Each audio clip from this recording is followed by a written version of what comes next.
Listo, bueno, tenemos esta integral en términos de w. Vamos a empezar reescribiendo esta integral de una forma más cómoda para nuestras vistas, que va a ser dw sobre w que multiplica a 1 sobre el logaritmo natural de w.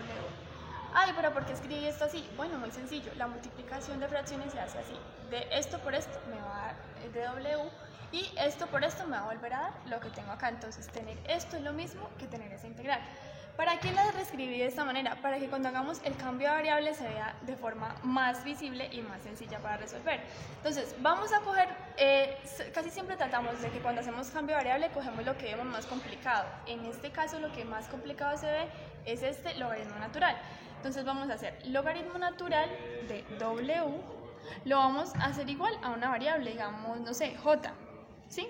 Entonces, logaritmo natural de w igual a j. Ahora vamos a derivar esto, entonces dj sería igual. Recordemos que la derivada de un logaritmo natural es igual a tener la derivada del argumento sobre el argumento, ¿sí? Que podría ser una forma de decirlo, 1 sobre el argumento por su derivada interna. Tener esto es lo mismo que tener esto, multiplicamos este por 1, nos queda este y w nos queda abajo y es exactamente lo mismo, ¿cierto? Entonces, cuando ya tenemos nuestro cambio de variable, simplemente venimos y reemplazamos acá. Entonces, miremos, dw sobre w es igual a tener dj, entonces nos va a quedar dj, ¿cierto? Por 1 sobre, logaritmo natural de w era igual a ¿qué? A j, ¿verdad? Entonces vamos a tener j.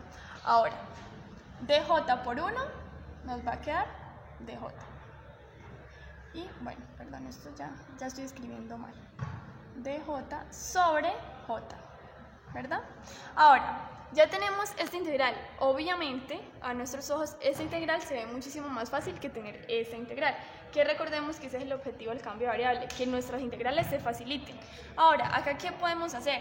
Recordemos que hay una propiedad de las integrales que nos dice que si tenemos la integral de dv sobre v, es decir, si tenemos la variable y arriba está la derivada de esta variable, entonces va a ser igual a tener el logaritmo natural de nuestro denominador, ¿sí?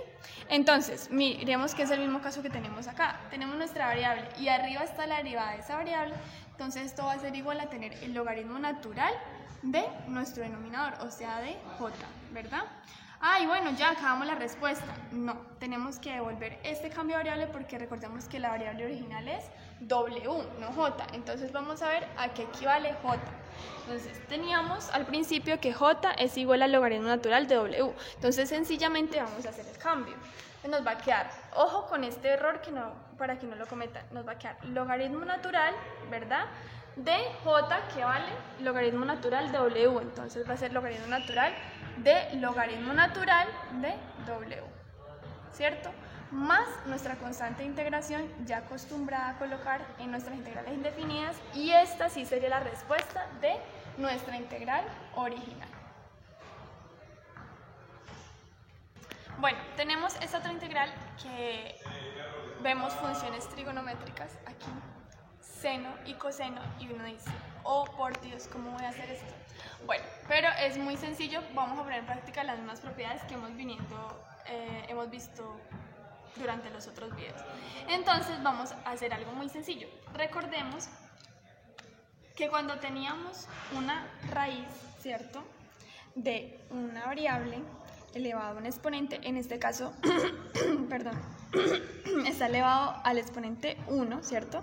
Entonces va a ser, si lo voy a cambiar de forma de radical a exponencial, entonces va a ser la misma base, ¿cierto? Voy a dejar el exponente y lo voy a dividir en el índice de la raíz. ¿Cuál es el índice de esta raíz? Pues como no lo vemos, intuimos que es 2, o sea, raíz cuadrada.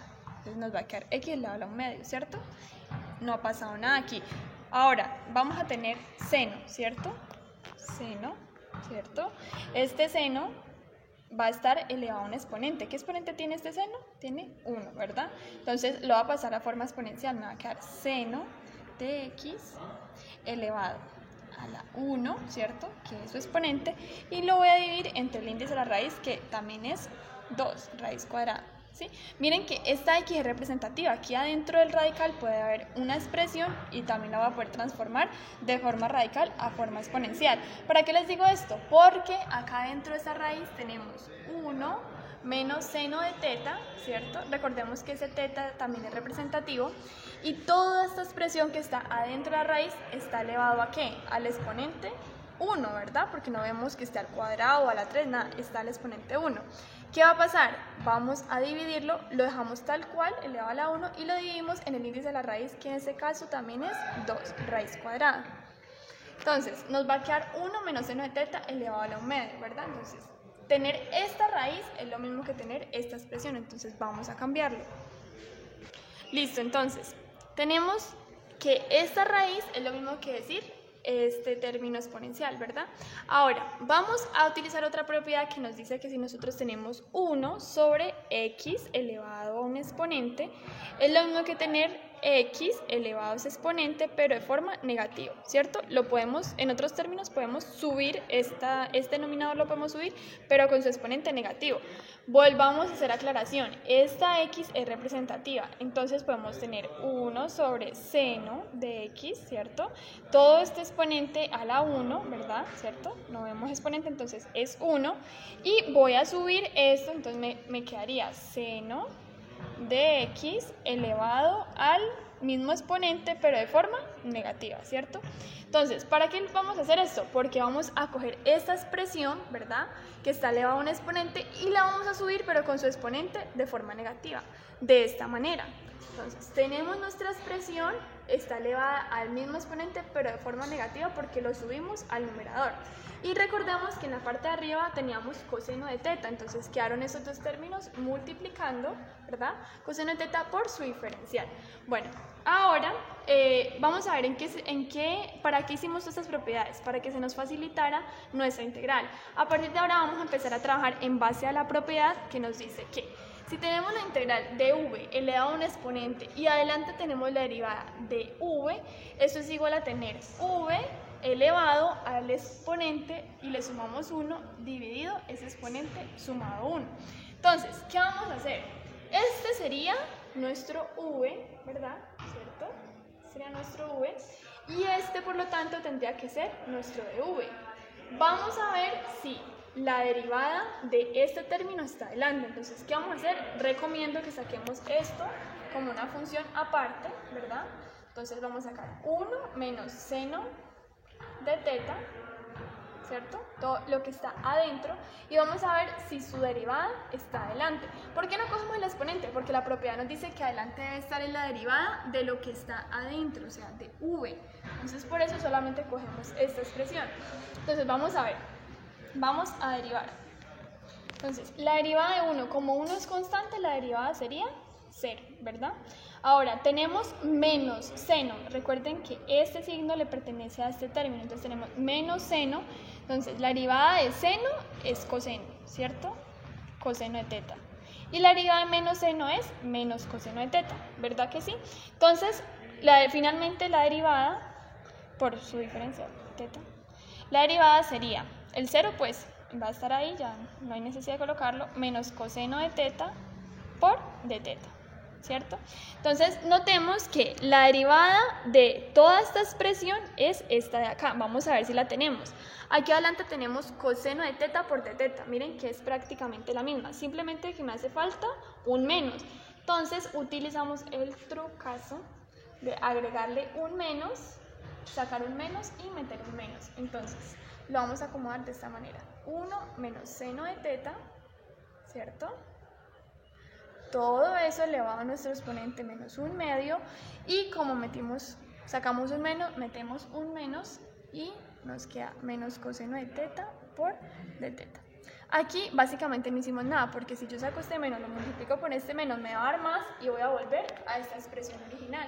Como agregamos este menos acá, si lo dejamos tal cual como está aquí, va a parecer que este término se está restando con este, pero nosotros sabemos que ambos están multiplicando, entonces para evitarnos dolores de cabeza, le colocamos un paréntesis, un corchete, y ya acá vemos que estos dos están multiplicando.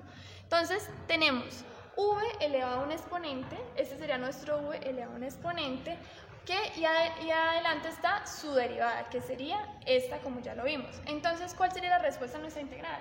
Sería la misma v, ¿cierto? Que en este caso es 1 menos seno de teta, sería 1 menos seno de teta elevado menos 1/2 más 1, entonces vamos a hacer la suma acá abajo, menos 1/2 más 1.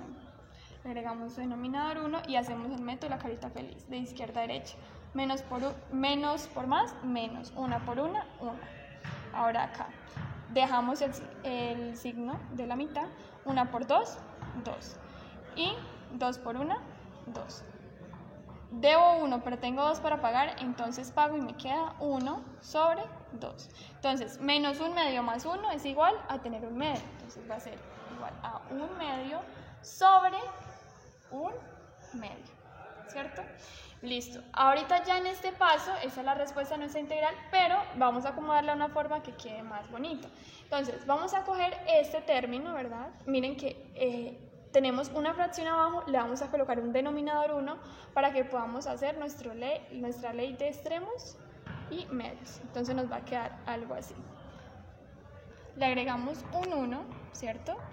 Y hacemos diferencia de nuestra división principal de fracción y abajo le colocamos un medio, ¿verdad? Entonces ahora sí vamos a hacer nuestra ley. Entonces nos va a quedar, va a ser igual 2 que multiplica a esta expresión, pues nos va a quedar 2 que multiplica a toda esta expresión.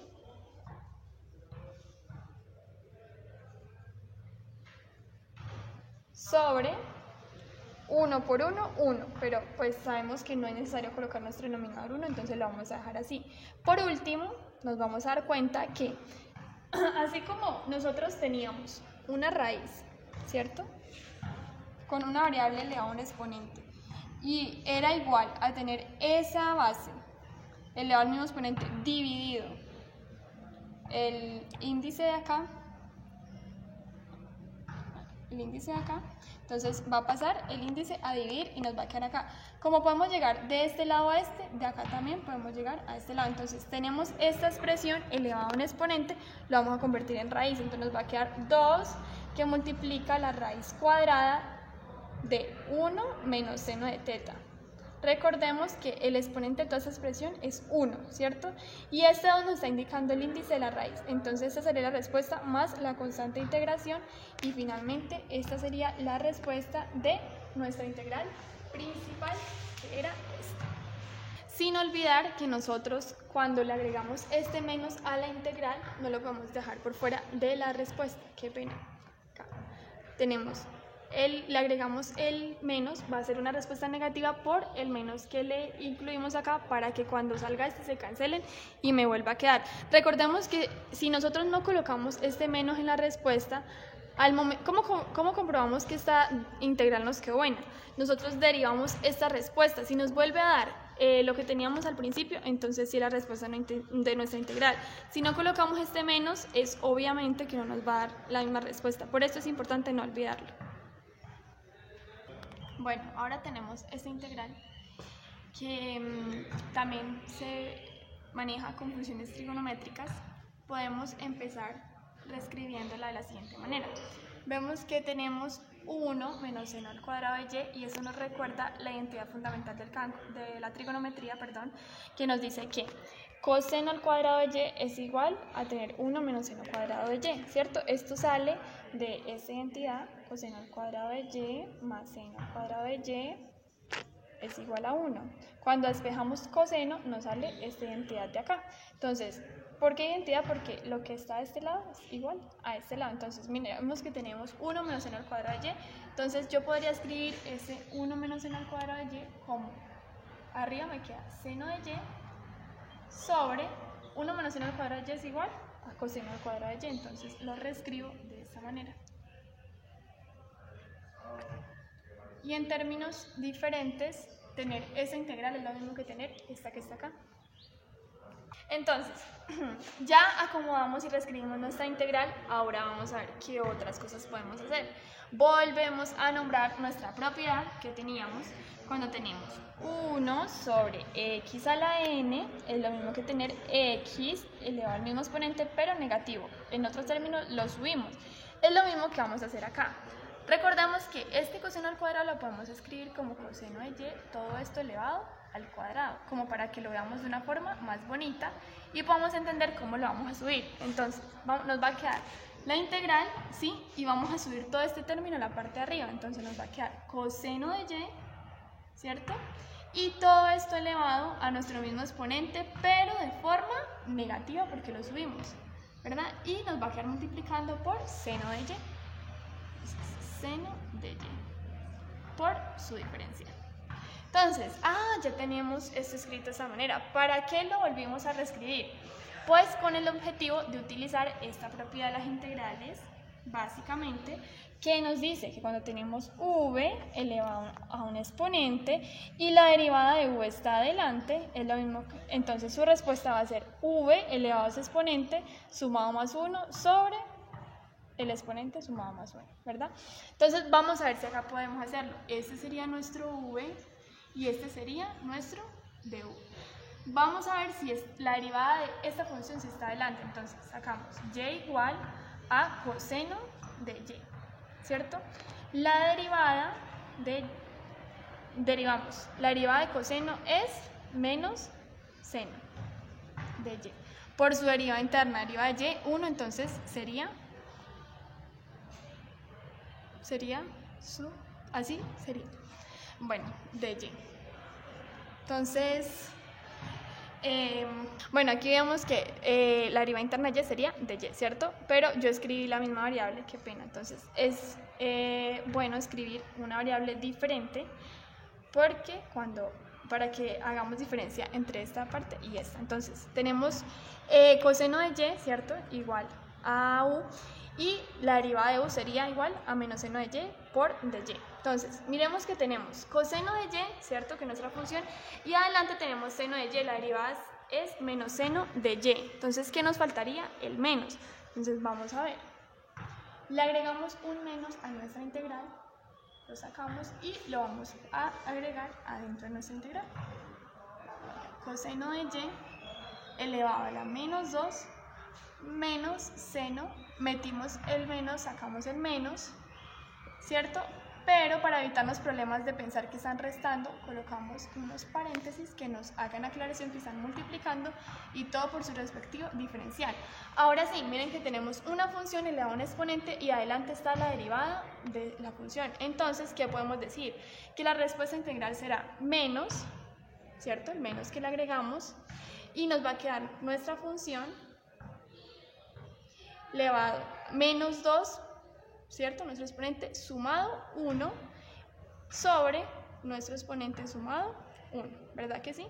Entonces tenemos, debo 2 y voy a pagar 1, quedo debiendo 1. Entonces nos va a quedar menos coseno de y elevado a un exponente, menos 2 más 1, ya dijimos que nos da menos 1, ¿cierto? Y todo esto sobre menos 2 más 1 nos da menos 1, ¿cierto? Ahora, ¿cómo vamos a acomodar esta respuesta? Tenemos este menos que está en nuestro denominador, ¿cierto? Si yo lo multiplico con este menos, me va a quedar positiva la respuesta, ¿verdad? Elevado a menos 1. Y recuerden que teníamos nuestra propiedad que nos decía que cuando tenemos 1 sobre x a la n es igual a tener x elevado a la menos n. ¿Qué quiere decir? Que yo de acá, todo esto puedo llegar a este pedazo y de todo esto puedo llegar a este. Entonces, si yo tengo algo elevado a un exponente negativo, va a ser igual a tener 1 sobre esa base elevado al exponente positivo. Entonces, eso es lo que voy a hacer acá. Tengo toda esa función elevada a un número negativo, un exponente negativo. Entonces, nos va a quedar 1 sobre la misma función, ¿cierto? Elevado a nuestro mismo exponente, pero positivo. Y pues como está elevado a la 1, no hay necesidad de especificarlo. Ahora vemos que la respuesta nos quedó 1 sobre coseno de y. Esta sería la respuesta de la integral. Pero podemos recordar que una de nuestras identidades nos dice que secante de y es lo mismo que tener 1 sobre coseno de y. ¿cierto? Entonces, en otros términos, nuestra respuesta a la integral sería tener secante de y más la constante de integración, y esa sería la respuesta final. Miren, noten que de todo este proceso que hicimos, partiendo de propiedades básicas, ¿sí?, de la aritmética, llegamos de tener esta integral, hacer todo este proceso y finalmente una respuesta muy sencilla que es la secante de y más nuestra constante de integración.